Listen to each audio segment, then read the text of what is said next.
Hi, y'all. It's 12 o'clock, and we're ready to start this live session with Swedbank and Women in Tech Sweden.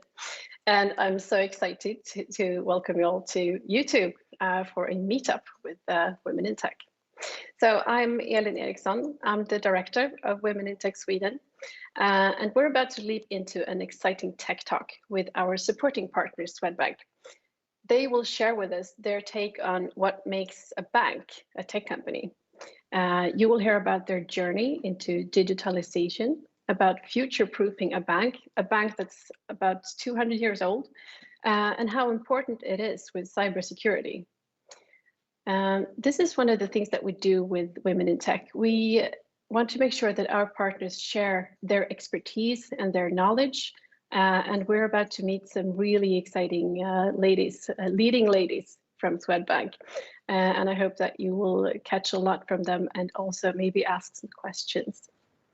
What we do with Women in Tech is that we have a mission to make sure that we get more women into the field of technology and also to support the women that are already in the industry. It's important that we capture a lot of the potential that is out there.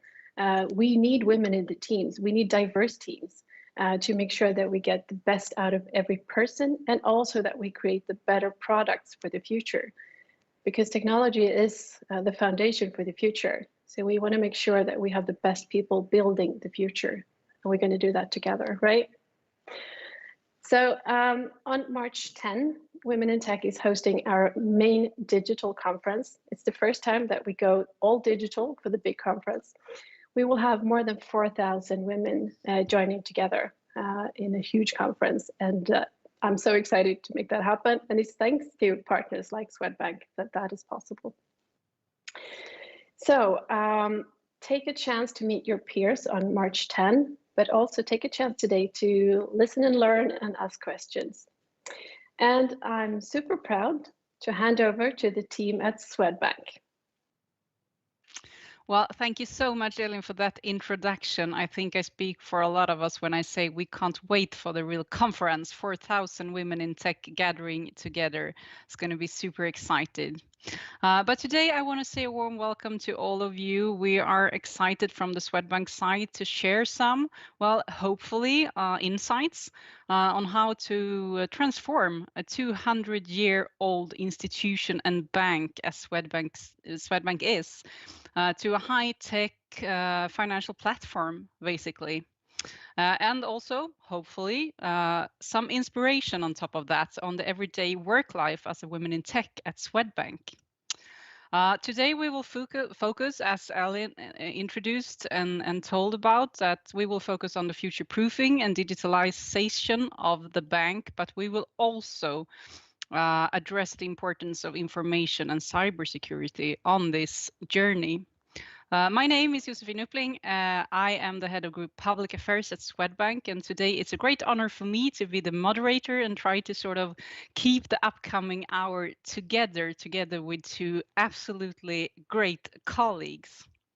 But first, a short reminder. We, of course, really want you to ask us questions, so please post them as we go, and we will use the last, 10 minutes to try to answer as many questions as possible.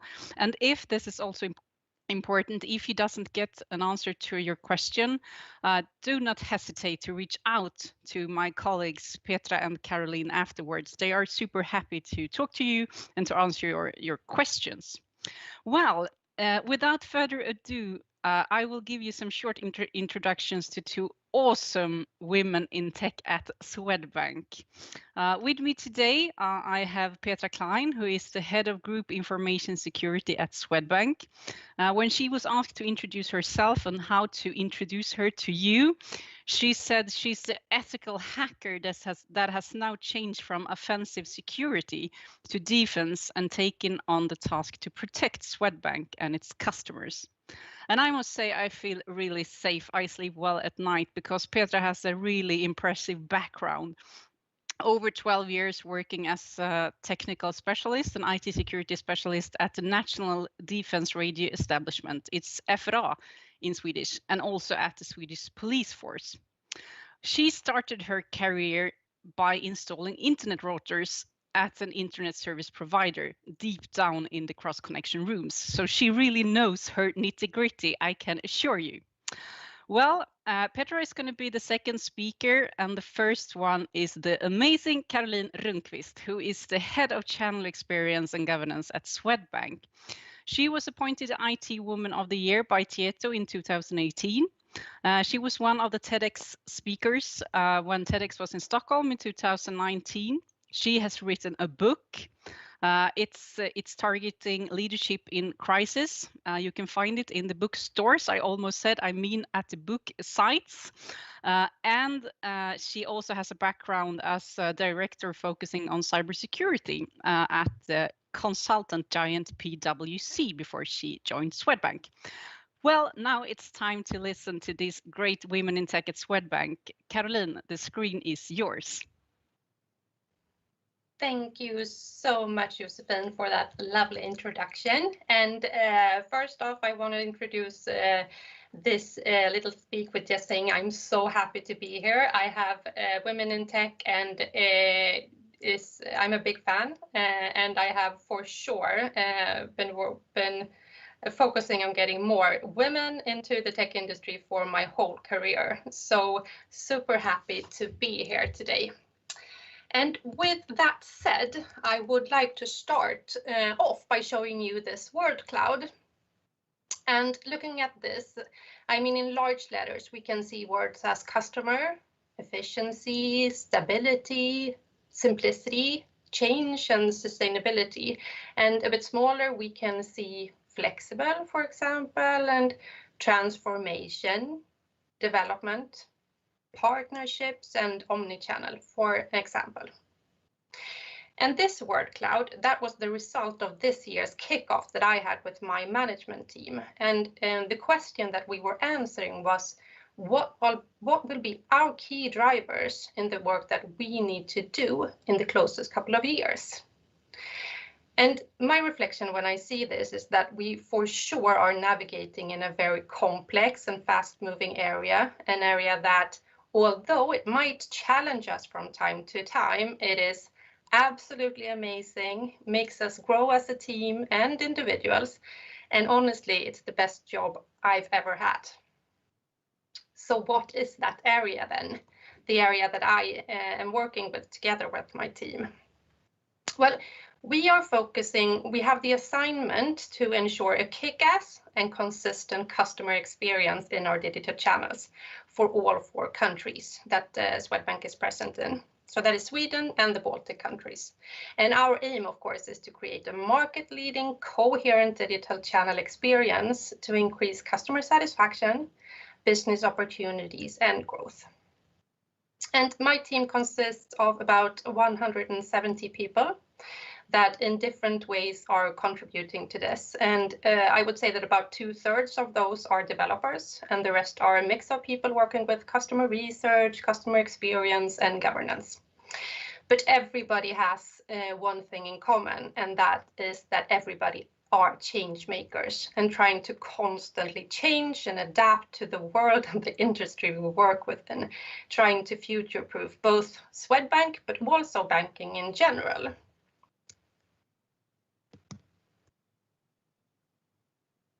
So how do we do that? And of course, we work with the first bullet here, personal finance management. Hence, we want to be a financial coach and also give insights-driven advice to our customers. We want to both simplify and guide our customers, and that is you, in your financial life. We want to help you, both calculate so you can pay your bills, for example, but also go to the movies or become members of a gym. But most importantly, we also want to find a way to support you in fulfilling your dreams. And whether that is like buying a summer house or traveling around the world, we want to be a part of that and guide you into having that buffer and that financial life that really contributes to that. The second bullet, creating a full ecosystem. We look at benchmarking as a future, and we do our best to keep our customers both involved and engaged. We don't want to have a one-way communication with our customers. We want a dialogue. And to me, that is the only way to really make sure that we actually add customer value by having that conversation with you, because that is the only way to ensure that we are actually adding value to your lives. Beyond banking, that is for sure an area that we are looking into right now. We want to, we strive to become better at integrating our payment system to non-financial services and simplifying consuming and daily life for our customers. And I mean, to me, this is a super interesting area that we definitely want to grow within. And at the same time, to me, it is super important that we do this in a value-driven way as well. And not only encouraging consuming, but do that in a responsible way. Yes, we want to help you in your daily life, but at the same time, that in a way that also enables you to reach those dreams we spoke about earlier. And also, of course, it is about consuming in a sustainable way. Ensuring trust and loyalty. And I know that this is an area that Petra will focus on for sure, and she will come back to that. But of course, the digital channels are key to securing that our customers feel safe and can trust us, because that is, of course, our obligation as a bank. And that is also a key driver for creating loyalty. Even more importantly, I would say that we don't only focus on what we do. Maybe more importantly, we focus a lot on how we do things. And when we are moving as fast as we are today, because I'm honestly convinced that the only way to future-proof the bank and continue being our customers' preferred choice is to do that in a way that is sustainable.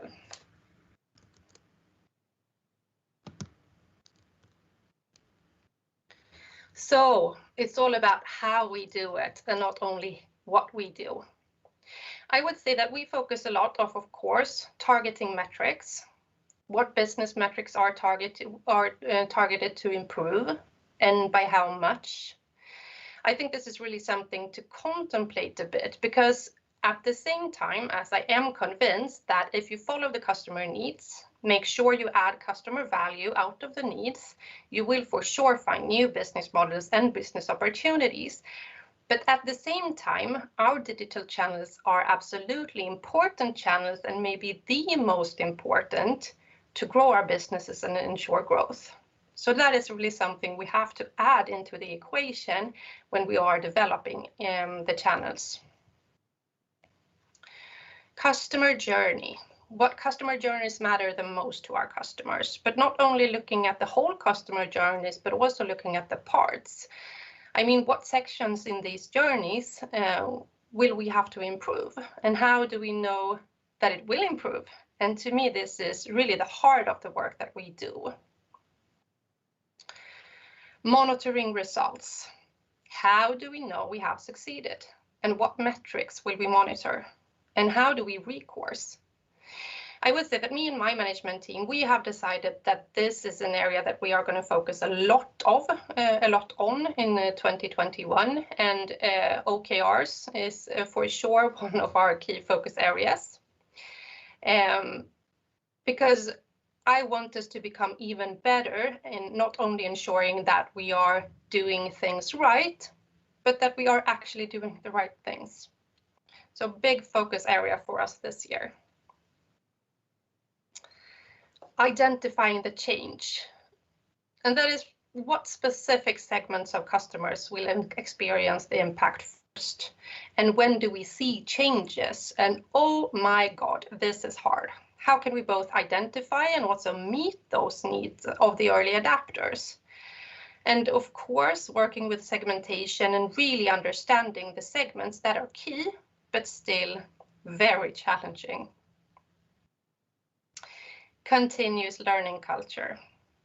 To me, this is so important, and also one of the areas that we have said will be a key focus area for us this year.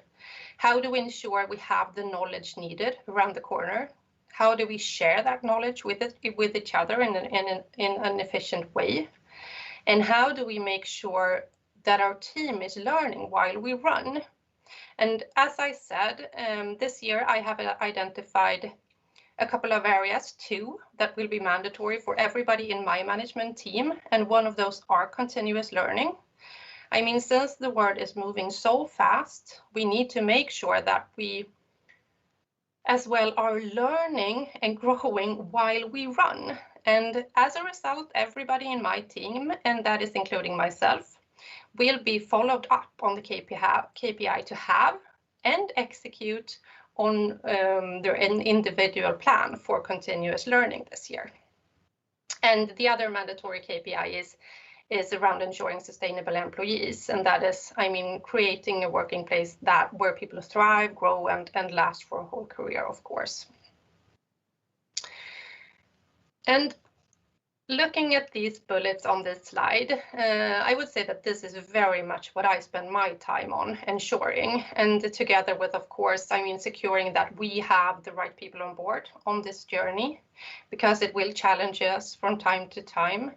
But of course, that is also about spending time on finding and recruiting the next superstars to our team. So this is, in super short, what me and my team are working with. And if you are interested and want to know more, please reach out.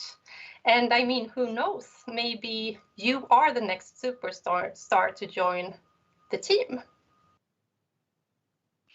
Thank you so much for that sort of brief introduction, one must say, to the amazing and broad work you do in your team, Caroline. Well, to start with, you said one interesting thing, I think, in particular. You are putting some time to really to make sure you have the right people on board. What kind of people are you looking for? What kind of education experiences do you need to work in your team? I mean, I think that, I mean, Elin started today with pointing out the maybe obvious, but that, I mean, diverse teams are more, deliver more and are happier and more sustainable. And to me, that is really a key value that I have. So that is something I both have super much in mind when I recruit, but also follow up my management team on. So we have everything. I mean, I am a social worker from the beginning. I do not have a tech background, and we have people who have been studying psychology from the very more maybe, I mean, more expected tech backgrounds and tech education. But I mean, I think this is an interesting area because the faster we are moving, I think also it's not only about competence, it is also about the ability to learn and adapt and learn new things. So I value that, I would say, maybe even more than the area of expertise that I recruit when I recruit. Okay, so maybe there is a lot of students listening to us. Hopefully, there is a lot of students listening to us and considering a future in tech at Swedbank. What would you give a student if you were able to give a student some advice? What would that be? One advice that is for sure hard, but I would say that, like, follow your heart, and it doesn't have to be a straight path to the goal you think you have to find when you are a student. That goal have changed a lot of times during my career, and I'm sure it will change again. So I think it is about trying out new things, learning, being curious, and everything will work out for the best. That's great advice. 2 short questions before we let Petra into the conversation. What would you say is the most fun part of your everyday work at Swedbank? that is definitely being outside my comfort zone and learning new things all the time. I'm a curious person, and that is for sure the way I want it. I feel challenged and tired from time to time, but that really makes me strive and grow and learn new things. So that is being outside my comfort zone from time to time, for sure. Okay, and what's the hardest thing? It feels, I mean, it's quite exhausting and hard to be outside your comfort zone, right? Yeah.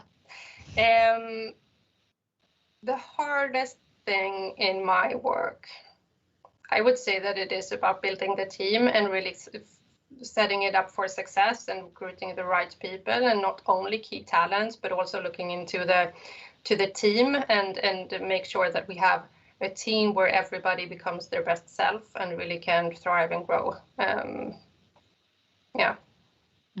Interesting. We will come back. You will, of course, stay with us through the whole full session, Caroline. So please, if you have any questions to Caroline, post them as we go, and we will try to answer them later on in this session.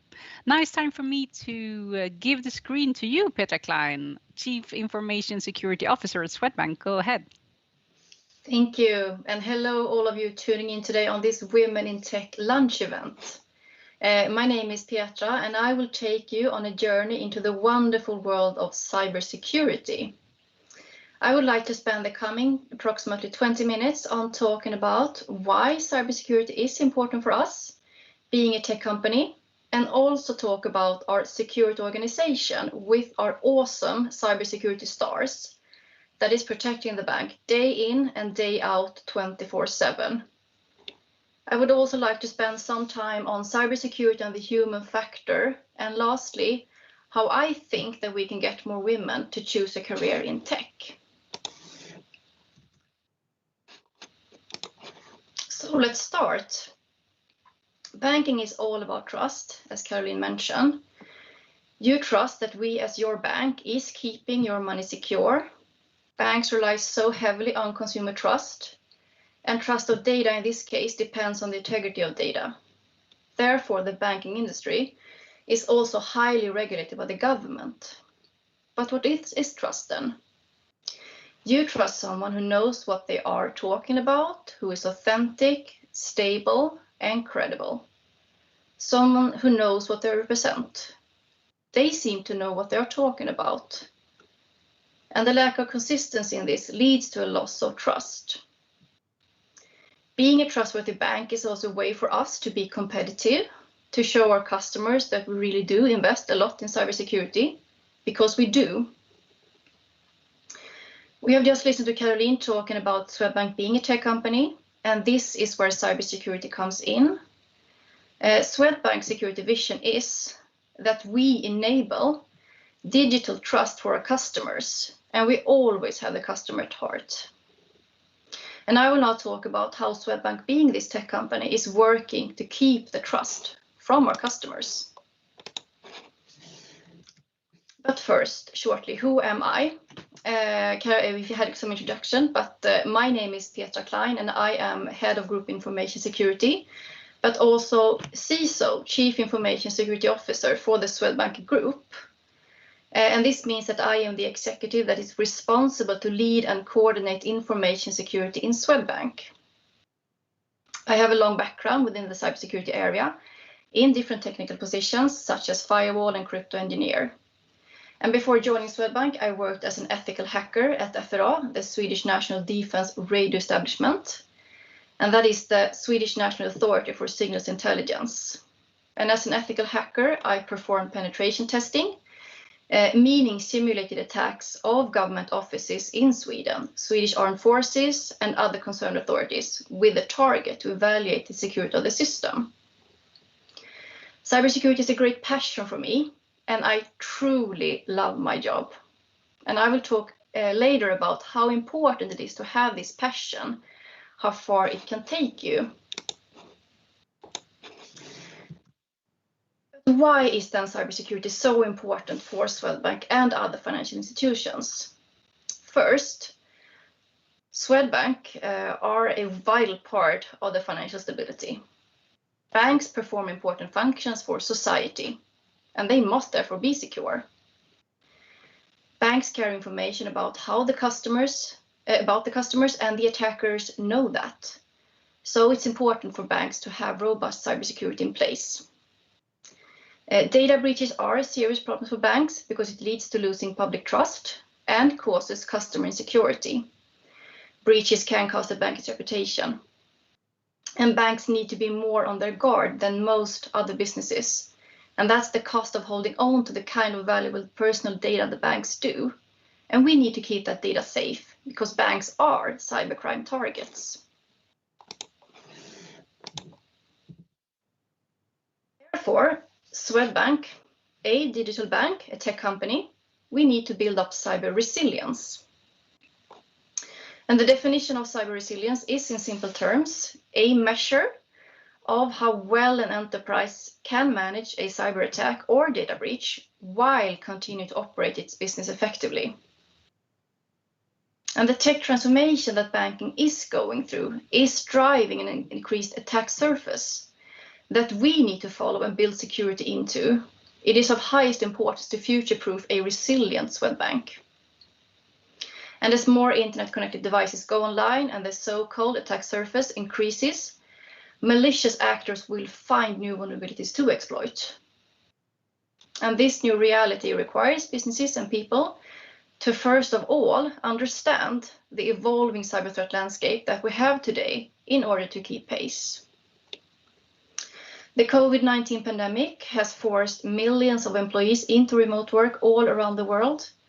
In so doing, it has created major opportunities for hackers.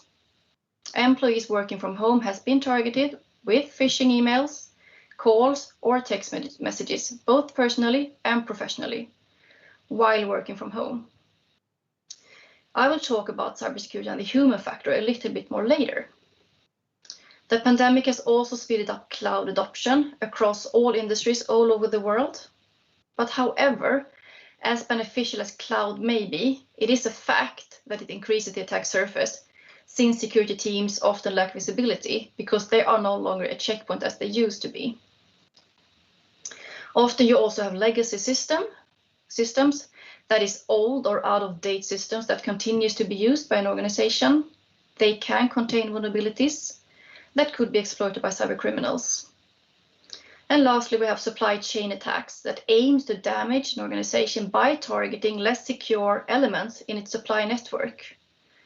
Exploiting a service provider's supply chain has been seen in many of the major data breaches in the past few years. And since cyber attacks towards the financial sector is increasing, we also see increasing pressure from our external stakeholders and supervisory authorities.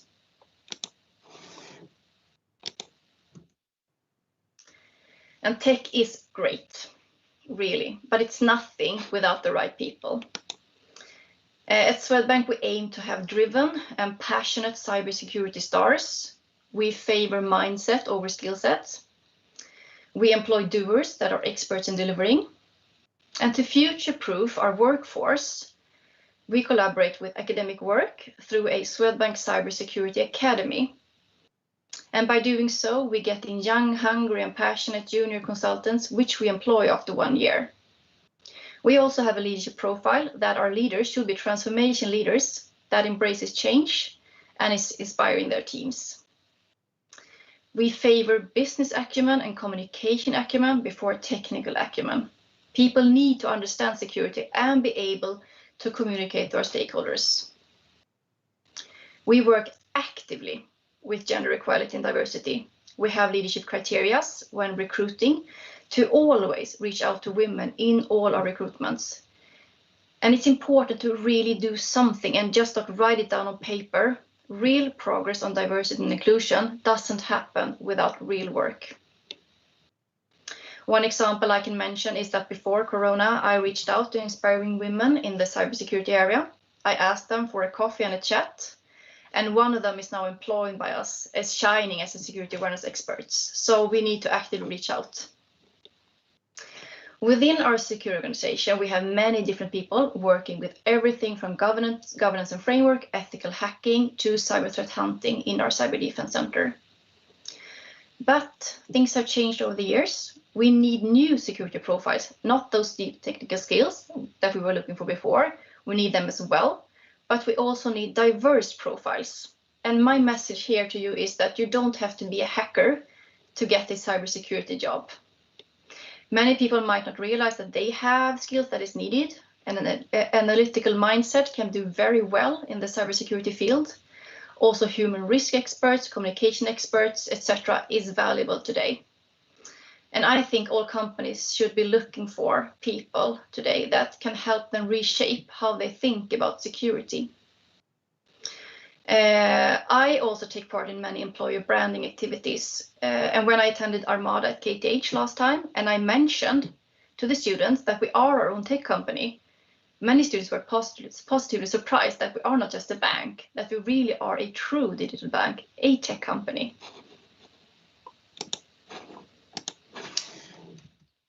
I will now give you some tips for recruiting cybersecurity talent that makes you future-proof. First, be active on social media and professional networks. LinkedIn is one example. I'm really active there. This will grow your network where you can find cybersecurity talent. Engage young and entry-level talent. Don't miss out on the opportunity to mentor and grow individuals within your company and develop them into cybersecurity pros. Consider not requiring a bachelor's degree. Is a bachelor or master really necessary for your talent? In some cases, the answer is no. And this is where hackathons, bug bounties, which means offering prizes or other compensation to IT pros who identify or fix security flaws, and other competitions can be helpful in both attracting and screening potential cybersecurity talent. Be an influencer. That is very popular these days. Get your CIO and CISO to conferences, meetups, and hackathons. Position yourself and your company as cybersecurity influencers. Interact within the cybersecurity community on their terms. Produce webinars, for example, highlighting your areas of expertise and your products. Give talks at security meetups or participate in cybersecurity conferences. Anywhere cybersecurity professionals go, you want to go there. And most important of all, favor a climate where you have pure fun. If people are happy, they will recommend other people to join your company.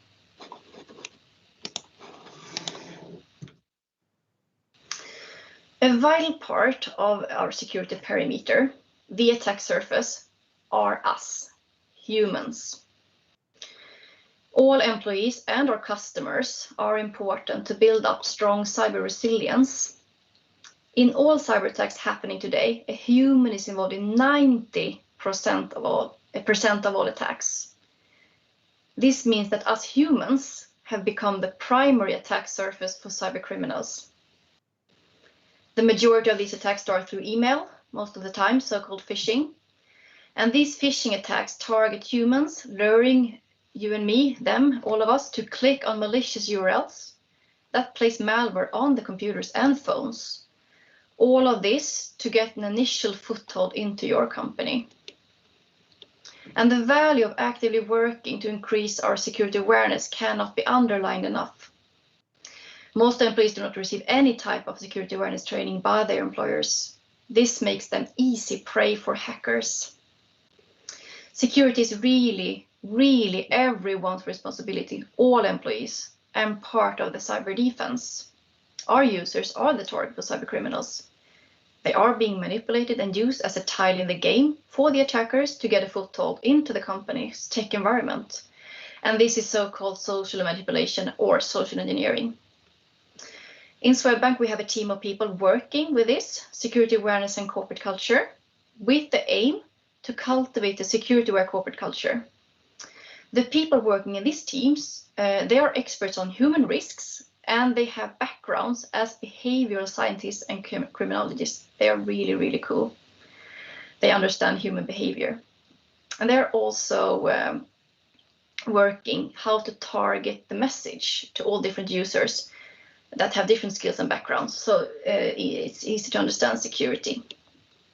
They are also in charge on the bank's security awareness program, and these programs, they are designed to help employees in understanding the role they play in helping to combat security breaches. It also helps them to understand security risks associated with their actions and to identify cyber attacks that may encounter via email and the web. Imagine all employees also helping out with this. It's really amazing. Also, a very good recommendation from me today is to invest in an automated phishing tool that educates and allows users to practice on the most common phishing attacks. And my message here is that you are a target for cyber criminals since you are a human. None of us is immune, no matter of position in the company. And if you are aware of this, then you and your company will be more secure.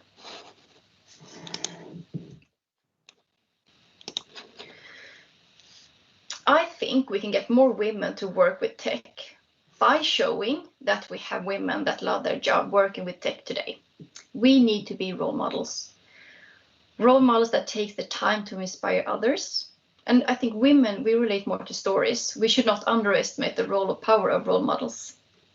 So if you have a tech position today, use your channels to inspire others. I, for example, started up a network called Swedbank Women in Cybersecurity, and we were 200 women attending last time. We also had our CEO, Jens Henriksson, joining and closing the meeting to show his support for these kind of initiatives. It's so important. And the purpose with this network is to show female cybersecurity role models, but also to create awareness around the security area and inspire others to choose a career within tech. And at Swedbank, we also have our CIO, Lotta Lovén, who is a female tech role model. So all of us are working today with tech. We have a responsibility to reach out to young women and show them how much we love our job and that anything is possible, as Caroline mentioned. I think that's really important. And you can do the same at your company. Don't be afraid to create history. I mean, if one or two of you listening here today goes back to your company, starts up a mentorship program or a network, then I have succeeded here today.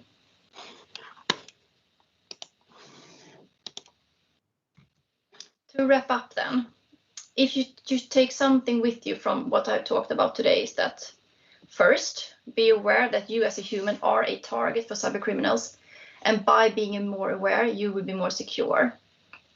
And most important of all, be passionate in what you do and always be yourself. That's what they told me when I got this position. Just be yourself. You're inspiring as you are. Because then we inspire others and hopefully we get more women into tech. And don't be afraid to create this history I talked about. Say yes, start initiatives today within your company. The worst thing is you have to go back one step, and really what's the harm in that? Just throw yourself out, break some comfort zone. I do that every day. So let's make tomorrow a better world for our daughters. And this is actually my daughter on this picture.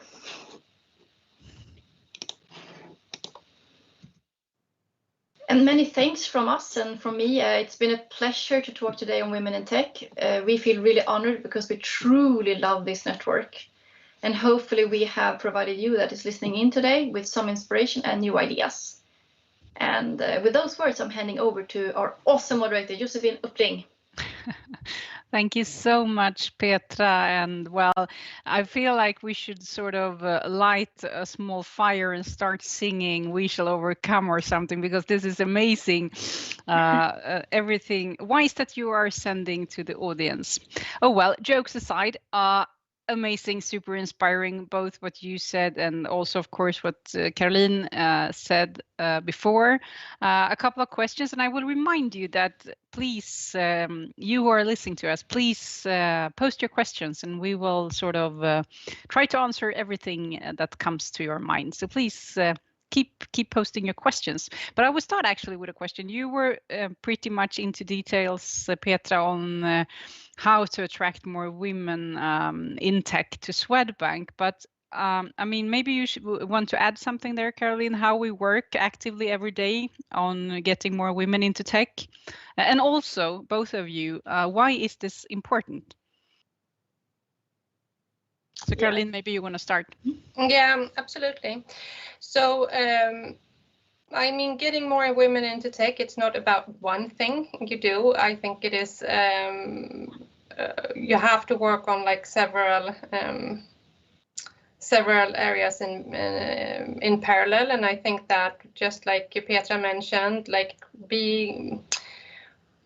both showing role models and also, which I think Petra does amazing, is to dare to be a role model as well, and really having this great senior position within tech, and being yourself and showing off who you are and what you think is important is super important.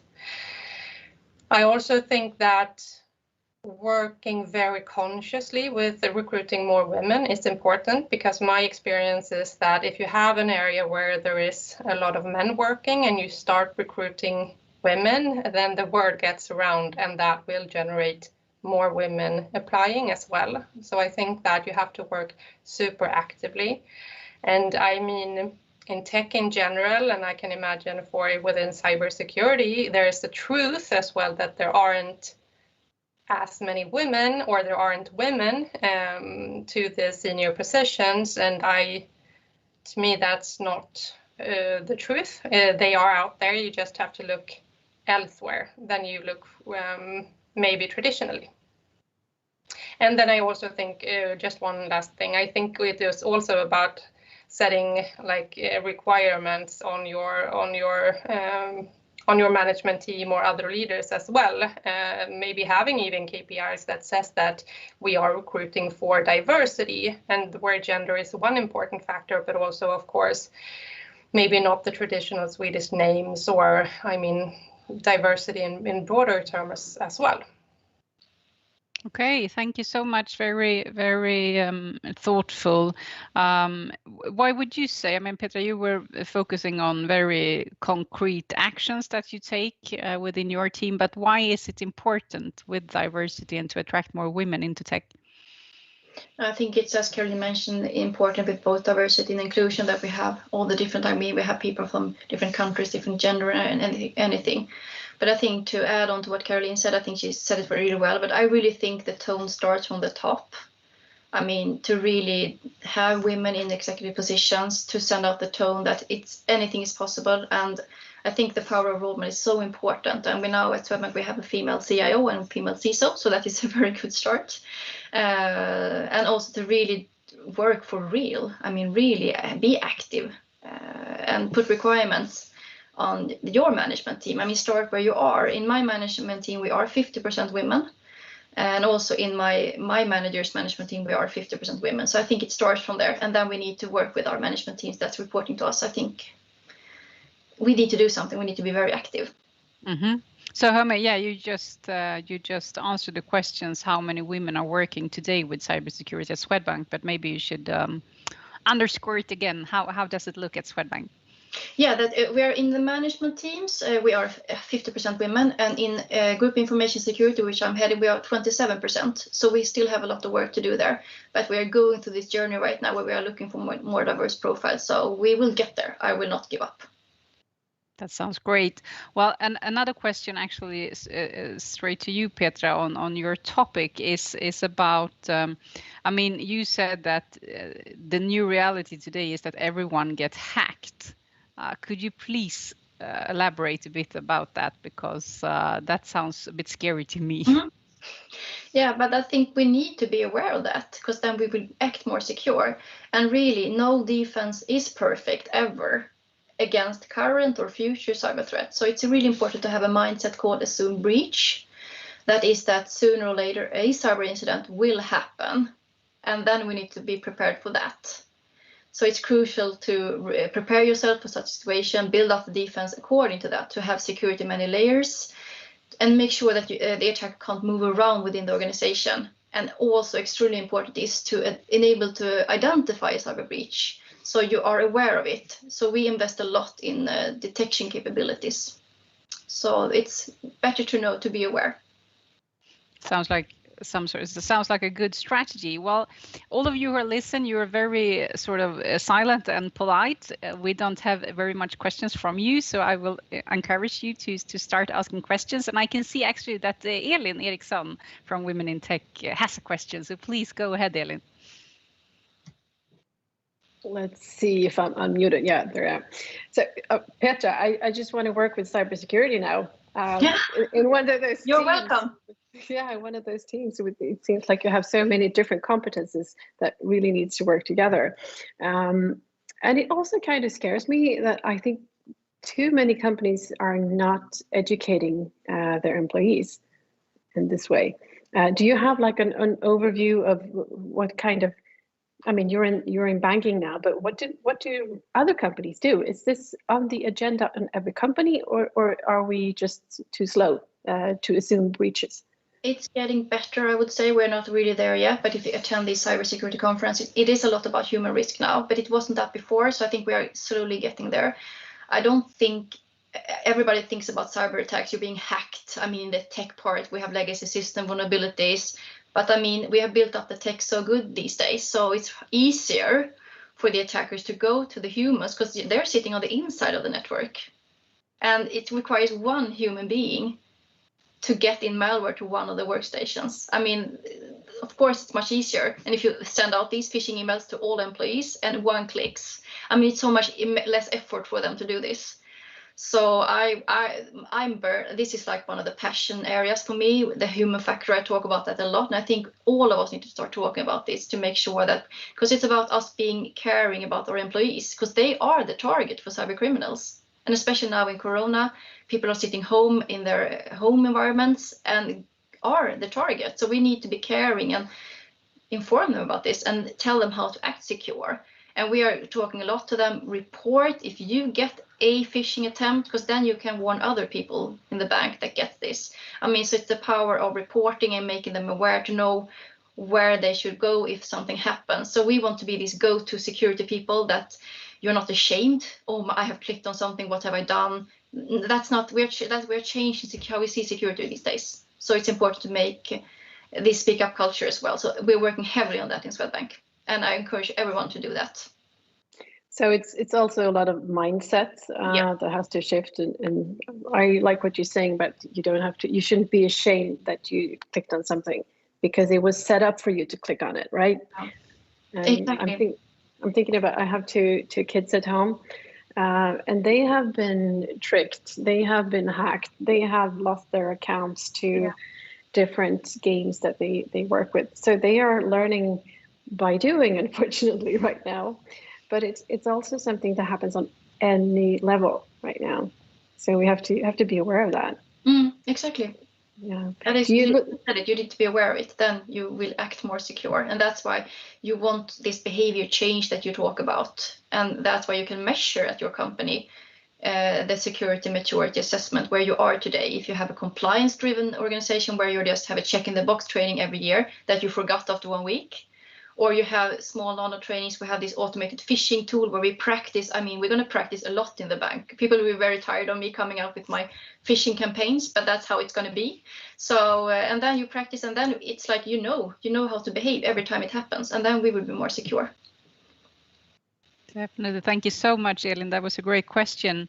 Do you by any chance have any more questions? We have a few minutes because the audience is really polite and silent. I have one question, but please go ahead if you have more questions, Elin.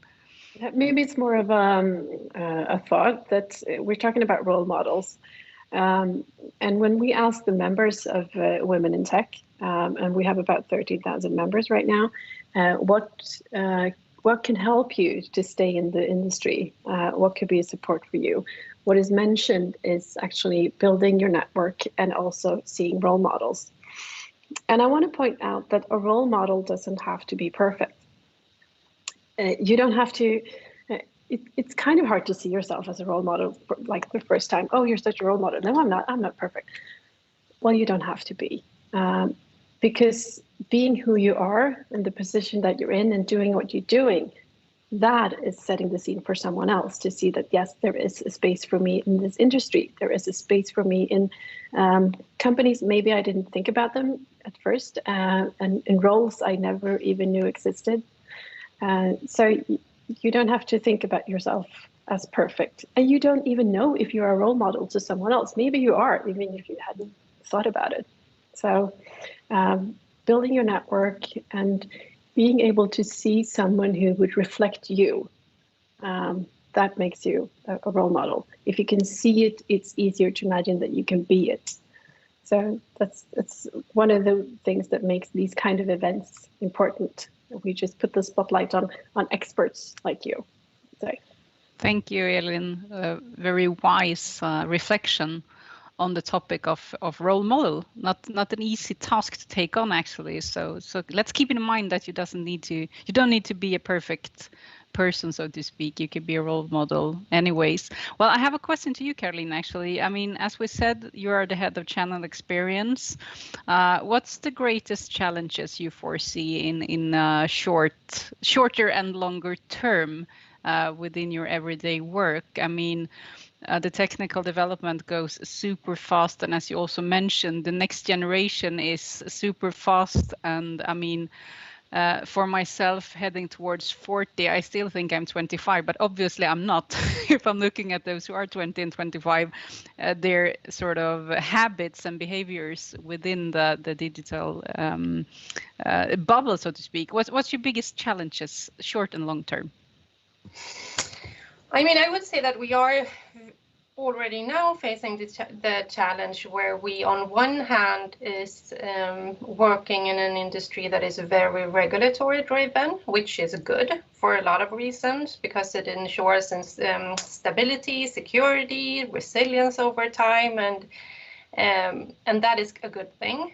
On the other hand, sometimes that is challenging because it limits us in what we are able to do, and maybe sometimes it doesn't give us the opportunity to really meet all the expectations that our customers are having on us. And those expectations doesn't come from other banks, they come from other types of companies or industries in general. So I think that is challenging, and it is also about really communicating that being compliant, working with trust and integrity, that is for the good of the customer as well, so they really understand that. And I think that will continue to increase as well. And then I think it is about recruiting talent, honestly, and I really I spoke about, I mean, I recruit a lot on the ability to learn and change and adapt, and I think that is something we can see already now, that a lot of companies, of course, are fighting for those talents. That for sure is the most important thing, and will continue to be challenging, I think. Yeah, thank you. I don't think anyone who hasn't been in the financial or banking industry could ever imagine the amount of rules and regulations that is put on us. It's actually super extreme. It makes it even more impressive, Caroline, the work you do to find ways around, because there is a lot of rules and regulations, of course, to keep the customers safe and the customers' data safe, among things. But it's inspiring to see how we find ways, even though we're heavily regulated, actually. Okay, well, we have about 5 or 6 more minutes if any of you have any question. We have a question here. I think you answered it, Petra, but let's ask it again. Someone is wondering if we are having courses in cybersecurity to make sure our employees are up to date, or how do we make sure that the employees at Swedbank are up to date on the latest news on cybersecurity? And I'd say within this security awareness program, which I talked about, where we have mandatory trainings every year. We have like a baseline for all employees and consultants, but then we also have small trainings. I mean, small sessions, small time slots where we're also educating. We're also working a lot with. We're going to have Cyber Week, for example, and that's part of education. I'm attending to a lot of management meetings, so we are going from being like in the traditional corner out to be out in the teams, educating, training, and a lot about the human factor. I'm attending a lot of board meetings where I'm training, educating them, so that is a bit my responsibility. So you're not anymore the nerds in the cellar. You're very much out in the daylight. That's great. But I will do some job rotation with ethical hackers because I want to keep up. So I was invited to join them, and I will do that. Okay, Since great. it's a passion, it's really, I can't let go of those roots. Of course not. That's great. Well, I think it's about time to wrap up. Maybe we should ask you, Elin. You are the one who's going to wrap it up. But do you have one more question before we leave Caroline and Petra to keep on their important work as women in tech at Swedbank? Yeah, maybe a question. How much of an like a shock or an effort was it for your teams when everyone needed to work at home? How did you manage that? That's a great question. Will you start, Caroline? Yes.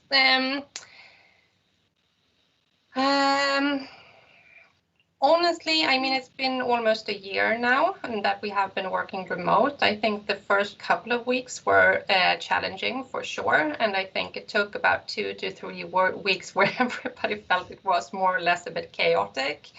But then and we for sure had to like fast track the implementation of and strengthen the tools for working remote as well, our internal tools.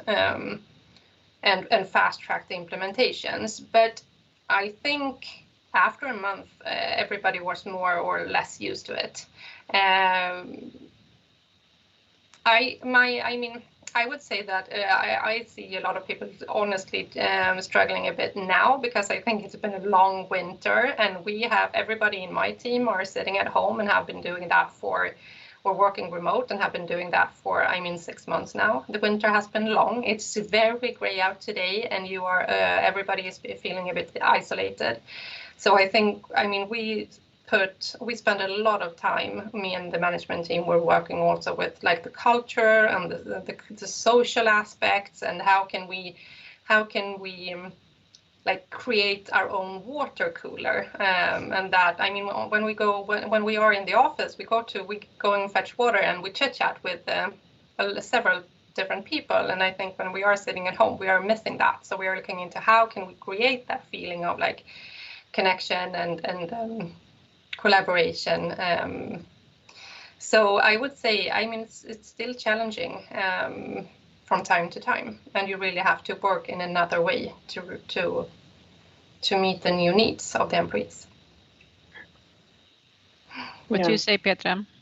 No, I think in our case, security-wise, it was more like a growth in capacity. So we already have all the security features in place. But since we were many more at home, the hackers follow the employees to their homes. So for us, it was a challenge to reach out. As Karin mentioned, we didn't have these coffee corner chats, this big room trainings. It was to get out to use the different channels, but also to make them aware. So we produced some like a handbook to understand that you are sitting in your home, but please be aware that you are still a target for cyber criminals. Take out your smart card from the laptop, even though that you're at home. Hide your laptop if you're leaving. Be extra aware because you don't have the buildings that's protecting you when it comes to the infrastructure. So it was a lot about the messaging, I would say. Okay. Thank you so much. I think, well, the only thing that's left for me is to thank you, both my super amazing colleagues, Petra and Caroline, and of course, all of you has been listening to Swedbank, trying to put some flavor on women in tech. So back to you, Elin, and thank you so much. And thank you, Josephine. This has been really a learning session for me, and I got some new thoughts about cybersecurity. Assume breach. I think that's really something I will bring home and talk to the kids about. So it's about 2 weeks until we have our main digital conference for women in tech Sweden. You will meet Swedbank there. The digital floors are being built right now, and I am sneak peeking into our halls and our settings, and it's going to be something extra. It's going to be something special. So I can't wait to see you there. Thank you so much for this session. Thank you, Swedbank, and thank you everyone who is joining us today.